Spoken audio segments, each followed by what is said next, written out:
I'm a computer science professor, and my area of expertise is computer and information security. When I was in graduate school, I had the opportunity to overhear my grandmother describing to one of her fellow senior citizens what I did for a living. Apparently, I was in charge of making sure that no one stole the computers from the university. And, you know, that's a perfectly reasonable thing for her to think, because I told her I was working in computer security, and it was interesting to get her perspective. But that's not the most ridiculous thing I've ever heard anyone say about my work. The most ridiculous thing I ever heard is I was at a dinner party, and a woman heard that I work in computer security, and she asked me if, she said her computer had been infected by a virus, and she was very concerned that she might get sick from it, that she could get this virus. And I'm not a doctor, but I reassured her that it was very, very unlikely that this would happen. But if she felt more comfortable, she could be free to use latex gloves when she was on the computer, and there'd be no harm whatsoever in that. I'm going to get back to this notion of being able to get a virus from your computer in a serious way.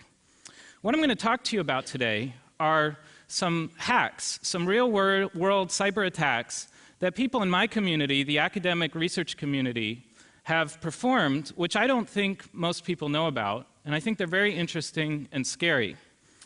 And this talk is kind of a greatest hits of the academic security community's hacks.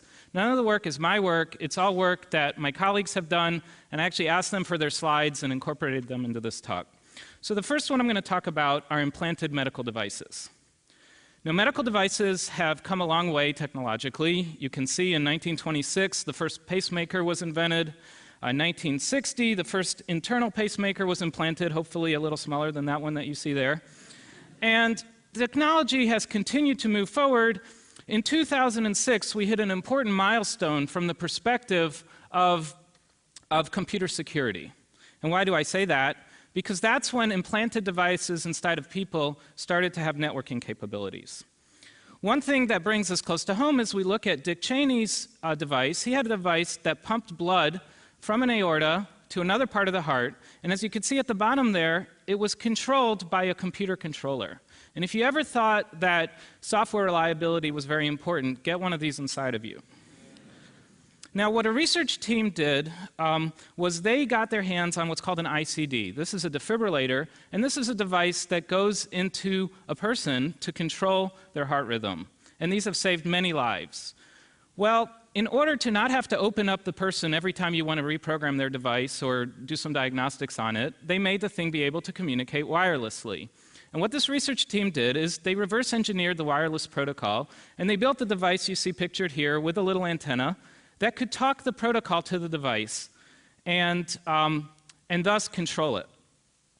In order to make their experiments real, they were unable to find any volunteers, and so they went and they got some ground beef and some bacon, and they wrapped it all up to about the size of a human being's area where the device would go, and they stuck the device inside it to perform their experiments somewhat realistically. They launched many, many successful attacks. One that I'll highlight here is changing the patient's name. I don't know why you would want to do that, but I sure wouldn't want that done to me. And they were able to change therapies, including disabling the device. And this is with a real commercial off-the-shelf device, simply by performing reverse engineering and sending wireless signals to it. There was a piece on NPR that some of these ICDs could actually have their performance disrupted simply by holding a pair of headphones onto them. Now, wireless and the internet can improve healthcare greatly. There are several examples up on the screen of situations where doctors are looking to implant devices inside of people, and all of these devices now, it's standard that they communicate wirelessly. And I think this is great, but without a full understanding of trustworthy computing, and without understanding what attackers can do and the security risks from the beginning, there's a lot of danger in this. Okay, let me shift gears and show you another target. I'm going to show you a few different targets like this, and that's my talk. So we'll look at automobiles. This is a car, and it has a lot of components, a lot of electronics in it today. In fact, it's got many, many different computers inside of it, more Pentiums than my lab did when I was in college. And they're connected by a wired network. There's also a wireless network in the car, which can be reached from many different ways. So there's Bluetooth, There's the FM and XM radio. There's actually Wi-Fi. There are sensors in the wheels that wirelessly communicate the tire pressure to a controller on board. The modern car is a sophisticated multi-computer device. And what happens if somebody wanted to attack this? Well, that's what the researchers that I'm going to talk about today did. They basically stuck an attacker on the wired network and on the wireless network. Now, they have two areas they can attack. One is short-range wireless, where you can actually communicate with the device from nearby, either through Bluetooth or Wi-Fi. And the other is long-range, where you can communicate with the car through the cellular network or through one of the radio stations. Think about it, when a car receives a radio signal, it's processed by software. That software has to receive and decode the radio signal and then figure out what to do with it, even if it's just music that it needs to play on the radio. And that software that does that decoding, if it has any bugs in it, could create a vulnerability for somebody to hack the car. The way that the researchers did this work is they read the software in the computer chips that were in the car, and then they used sophisticated reverse engineering tools to figure out what that software did, and then they found vulnerabilities in that software, and then they built exploits to exploit those. They actually carried out their attack in real life. They bought two cars, and I guess they have better budgets than I do. The first threat model was to see what someone could do if an attacker actually got access to the internal network on the car. Okay, so think of that as someone gets to go to your car, they get to mess around with it, and then they leave, and now what kind of trouble are you in? The other threat model is that they contact you in real time over one of the wireless networks like the cellular or something like that, never having actually gotten physical access to your car. This is what their setup looks like for the first model, where you get to have access to the car. They put a laptop and they connect it to the diagnostic unit on the in-car network. And they did all kinds of silly things, like here's a picture of the speedometer showing 140 miles an hour when the car's in park. Once you have control of the car's computers, you can do anything. Now you might say, okay, that's silly. Well, what if you make the car always say it's going 20 miles an hour slower than it's actually going? You might produce a lot of speeding tickets. Then they went out to an abandoned airstrip with two cars, the target victim car and the chase car, and they launched a bunch of other attacks. One of the things they were able to do from the chase car is apply the brakes on the other car, simply by hacking the computer. They were able to disable the brakes. They also were able to install malware that wouldn't kick in and wouldn't trigger until the car was doing something like going over 20 miles an hour or something like that. The results are astonishing, and when they gave this talk, even though they gave this talk at a conference to a bunch of computer security researchers, everybody was gasping. They were able to take over a bunch of critical computers inside the car, the brakes computer, the lighting computer, the engine, the dash, the radio, etc. And they were able to perform these on real commercial cars that they purchased using the radio network. They were able to compromise every single one of the pieces of software that controlled every single one of the wireless capabilities of the car. All of these were implemented successfully. How would you steal a car in this model? Well, you compromise the car by a buffer overflow vulnerability in the software, something like that. You use the GPS in the car to locate it. You remotely unlock the doors through the computer that controls that, start the engine, bypass anti-theft, and you've got yourself a car. Surveillance was really interesting. The authors of the study have a video where they show themselves taking over a car and then turning on the microphone in the car and listening in on the car while tracking it via GPS on a map. And so that's something that the drivers of the car would never know was happening. Am I scaring you yet? Got a few more of these interesting ones. These are ones where I went to a conference and my mind was just blown, and I said, I have to share this with other people. This was Fabian Monrose's lab at the University of North Carolina. And what they did was something intuitive once you see it, but kind of surprising. They videotape people on a bus, and then they post-processes the video. What you see here in number 1 is a reflection in somebody's glasses of the smartphone that they're typing in. They wrote software to stabilize, even though they were on a bus and maybe someone's holding their phone at an angle, to stabilize the phone, process it, and you may know on your smartphone when you type a password, the keys pop out a little bit, and they were able to use that to reconstruct what the person was typing and had a language model for detecting typing. What was interesting is by videotaping on a bus, they were able to produce exactly what people on their smartphones were typing, And then they had a surprising result, which is that their software had not only done it for their target, but other people who accidentally happened to be in the picture, they were able to produce what those people had been typing. And that was kind of an accidental artifact of what their software was doing. I'll show you two more. One is P25 radios. P25 radios are used by law enforcement and all kinds of government agencies and people in combat to communicate. And there's an encryption option on these phones. This is what the phone looks like. It's not really a phone, it's more of a two-way radio. Motorola makes the most widely used one. And you can see that they're used by Secret Service, they're used in combat. It's a very, very common standard in the US and elsewhere. So one question the researchers asked themselves is, could you block this thing, right? Could you run a denial of service? Because these are first responders. So would a terrorist organization want to black out the ability of police and fire to communicate at an emergency?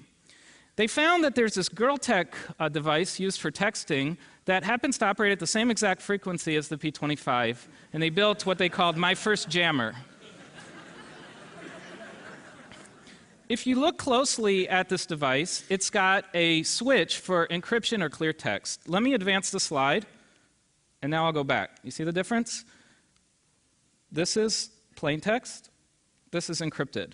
There's one little dot that shows up on the screen and one little tiny turn of the switch. And so the researchers asked themselves, I wonder how many times very secure, important, sensitive conversations are happening on these two-way radios where they forget to encrypt and they don't notice that they didn't encrypt. So they bought a scanner. These are perfectly legal, and they run at the frequency of the P25.